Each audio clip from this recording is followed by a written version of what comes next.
bu gën a sell ci politique. C'est important.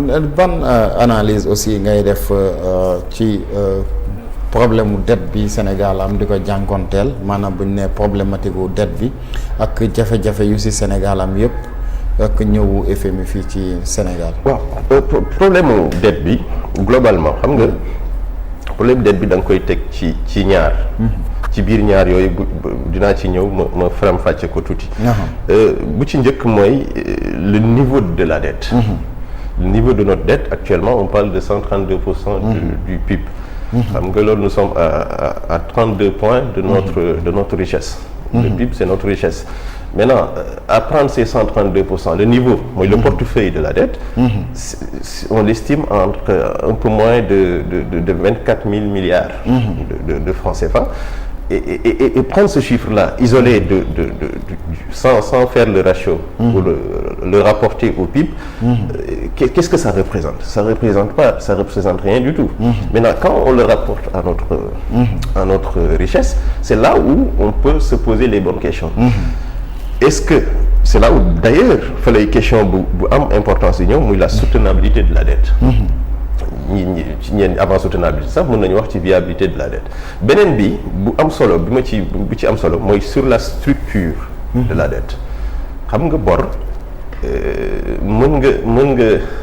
mën nga nekk ak ñaari réew mën nga jël ñaari réew ma joxe ci exemple kii nekk ci taux d'endettement bu gën a élevé ki morom bi alors que boru morom bi par exemple boru dëkk bi nga dendal beneen dëkk bu nekk à 90% même du PIB gën a vulnérable que sa bor. Donc taux ratio bi parfois si structure bi lecture bi nga am ci structure de la dette moo lay permettre nga mën a comprendre réellement quels sont les risques de vulnérabilité de cette dette là et que soo jëlee structure de la dette bi mooy lan dafa am ay risques yu ci am. mooy risque de change bi benn ñett lañ muy risque de change bi risque de taux bi ak risque de refinancement bi. ci risque de taux bi sax mënoon naa ci dolli benn mooy sur la maturité. soo génnee ci refinancement bi. alors risque de change bi mooy lan. ci structure moo tax li ma la wax nii c'est important ah. c'est-à-dire soo tegee bor bi. ne bor bi nii la tëddee. nga xool ni si yow sa bor. est-ce que ci devise yi nga lebee. est-ce que c'est une devise qui s'apprécie par rapport à ta monnaie locale. Ou est-ce que c'est une devise par exemple à parité fixe comme avec l'euro. xam nga foofu nous avons une devise à parité fixe parce que le CFA est arrimé à l'euro. Donc là on se retrouve quasiment si on s'endette en euros quasiment ça ne fluctue pas. Maintenant si on s'endette par exemple en dollars ou eurobond parce que eurobond sax ça ne veut pas dire que ni le mot euro mu ngi ci rek que euro ngay lebe. mën nga lebe eurobond mën nga ko jëlee en dollars. léegi su fekkente ni da nga jël nu mu tuddati nga leb ci monnaie boo xamante ni ça s'apprécie. une monnaie qui fluctue su fekkee loolu mën na mécaniquement mën na augmenter sa bor. Et c'est là où le change est important. C'est le risque est important. Donc autant nga mesurer bor bi ci ni nga koy lebee. mu bañ a nekk à taux variable mu nekk à taux fixe. que nga jël risque lebin bu bëri ci monnaie boo xamante ni devise boobu day fluctuer mu indil la ay njeexital yu xaw a metti ci sa koom-koom. beneen bi mooy taux bi. nga lebe ci taux d'intérêt comme ni ñuy lebe actuellement. c'est plus ou moins élevé. muy taux d'intérêt yoo xamante ni da ngay gis ni. non seulement app bi dafay gàtt. beneen bi taux bi dafay élevé. donc le risque ça c'est un risque. muy ci structure beneen bi mooy le refinancement. xam nga. da nga lay dégg souvent les économistes dire que ni une dette ça se refinance. Et il faut pas oublier que ni c'est les mêmes prêteurs qui refinancent ta dette. Le plus souvent. C'est-à-dire ñi ngay dem di fay ñoom ngay démarrer sax quasiment abattre pour fay le principal. Parce que les taux d'intérêt et commission yi ça se paye régulièrement c'est pas pareil. léegi loolu moo tax ma ne le risque refinancement bi da ci joué su fekkante ni da ngay refinancer sa dette avec une durée beaucoup plus courte et avec des intérêts beaucoup plus élevés, refinancement boobu baaxul, c'est très risqué parce que arrivé à terme day dem ba indi un problème de soutenabilité et moo lay dugal ci défaut de paiement, moo lay dugal ci yenn situation yi ba nga nar a dem ci la question de la restructuration du reprofilage de la dette. Donc ñett yooyu ñu am ci ñu nekk ci loo xamante ni ay risques la ñuy xool ci bor war di ko saytu. Maintenant ñett yooyu tamit moo lay permettre soo ci sukkandiku nga mën a am une gestion comme Cheikh Djiba mu koy waxee effective de la dette. nga xool dette bi xool nooy gérer la viabilité de la dette pour ne pas effectivement tomber ci ay problèmes. mais tey monsieur Seck concrètement Sénégal fu mu war a dem ak FMI mooy ci restructuration wala fexe nu ñu supprimer cette dette là.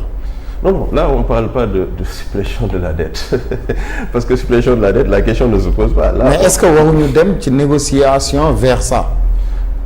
Non, nekkul à l'ordre du jour et je vois pas l'opportunité, même la possibilité que nos créanciers puissent accéder à cela. Parce que même Sonko la dernière fois il a évoqué ci biir entretien. Oui, c'est ça. Moom la tuddee dette odieuse. Dette odieuse, il parle d'annulation même de la dette. Parce que il trouve que c'est une dette odieuse, donc il faut l'annuler. Mais est-ce que waruñu dem ci waxtaan yu mel noonu? Non, waxtaan yu mel noonu, je pense pas que mu aboutira quoi que ce soit. Waxtaan boobu sax soo ko jéemee teg da nga ñuy gën a dugal ci ay tooxi doona parce que waxtaan non ay créanciers mënuñ jël seen alal lebal la ko. waaw mais Sénégal yàgg nañ ko baal ay bor.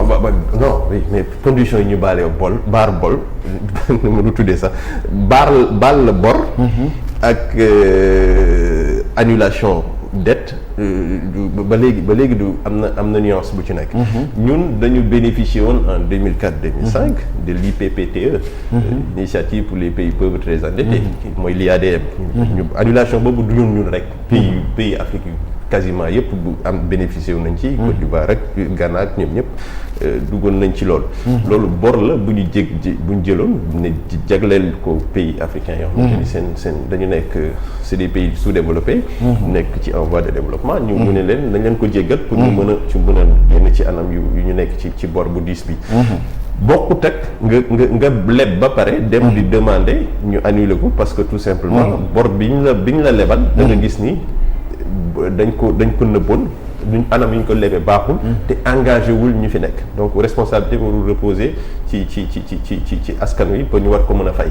loolu non seulement dugg ci dina jël temps te chance pour ñu def ko chance bi c'est quasiment nul.